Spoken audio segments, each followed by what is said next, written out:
21واں باب۔ اور یہوشافط اپنے باپ دادا کے ساتھ سو گیا اور داؤد کے شہر میں اپنے باپ دادا کے ساتھ دفن ہوا، اور اس کا بیٹا یہورام اس کی جگہ سلطنت کرنے لگا۔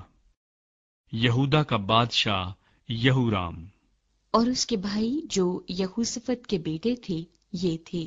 یعنی عزریہ اور یہی ایل اور زکریا اور عزریہ اور میکائل اور صفتایا، یہ سب شاہ اسرائیل یہوشافط کے بیٹے تھے۔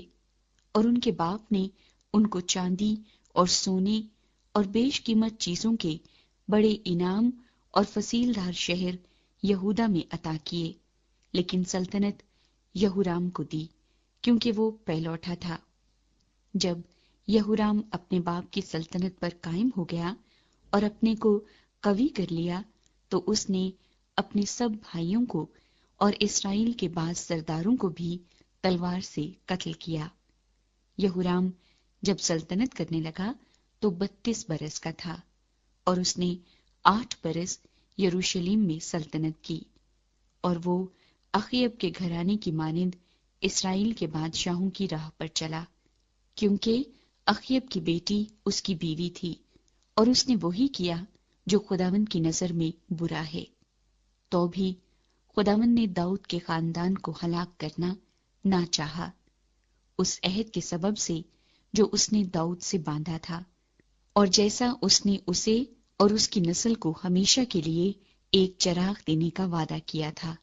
اسی کے دنوں میں ادوم یہودا کی حکومت سے منحرف ہو گیا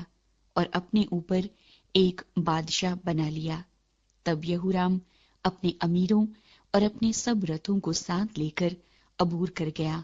اور رات کو اٹھ کر ادومیوں کو جو اسے اور رتھوں کے سرداروں کو گھیرے ہوئے تھے مارا۔ سو ادومی یہودا سے آج تک منحرف ہیں، اور اسی وقت لبنا بھی اس کے ہاتھ سے نکل گیا، کیونکہ اس نے خداوند اپنے باپ دادا کے خدا کو ترک کیا تھا۔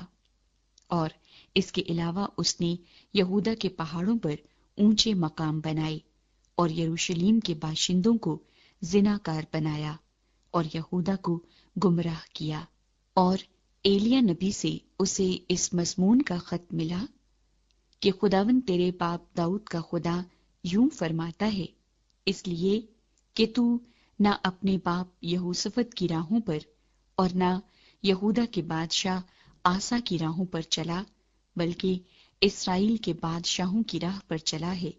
اور یہودا اور یروشلم کے باشندوں کو زناکار بنایا، جیسا اخیب کے خاندان نے کیا تھا،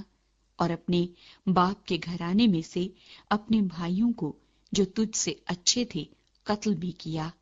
سو دیکھ، خداوند تیرے لوگوں کو اور تیرے بیٹوں اور تیری بیویوں کو اور تیرے سارے مال کو بڑی آفتوں سے مارے گا، اور تو انتڑیوں کے مرض کے سبب سے سخت بیمار ہو جائے گا، یہاں تک کہ تیری انتڑیاں اس مرض کے سبب سے روز بروز نکلتی جائیں گی۔ اور خداوند نے یہورام کے خلاف فلسطینیوں اور ان عربوں کا جو کوشیوں کی سمت میں رہتے ہیں دل ابھارا، سو وہ یہودا پر چڑھائی کر کے اس میں گھس آئے، اور سارے مال کو جو بادشاہ کے گھر میں ملا اور اس کے بیٹوں اور اس کی بیویوں کو بھی لے گئے، ایسا کہ یہو آخز کے سوا جو اس کے بیٹوں میں سب سے چھوٹا تھا، اس کا کوئی بیٹا باقی نہ رہا۔ اور اس سب کے بعد خداوند نے ایک لا علاج مرض اس کی آنتڑیوں میں لگا دیا، اور کچھ مدت کے بعد 2 برس کے آخر میں ایسا ہوا کہ اس کے روگ کے مارے اس کی آنتڑیاں نکل پڑی، اور وہ بری بیماریوں سے مر گیا، اور اس کے لوگوں نے اس کے لیے آگ نہ جلائی جیسا اس کے باپ دادا کے لیے جلاتے تھے۔ وہ 32 برس کا تھا جب سلطنت کرنے لگا، اور اس نے 8 برس یروشلم میں سلطنت کی، اور وہ بغیر ماتم کے رخصت ہوا، اور انہوں نے اسے داؤد کے شہر میں دفن کیا، پر شاہی قبروں میں نہیں۔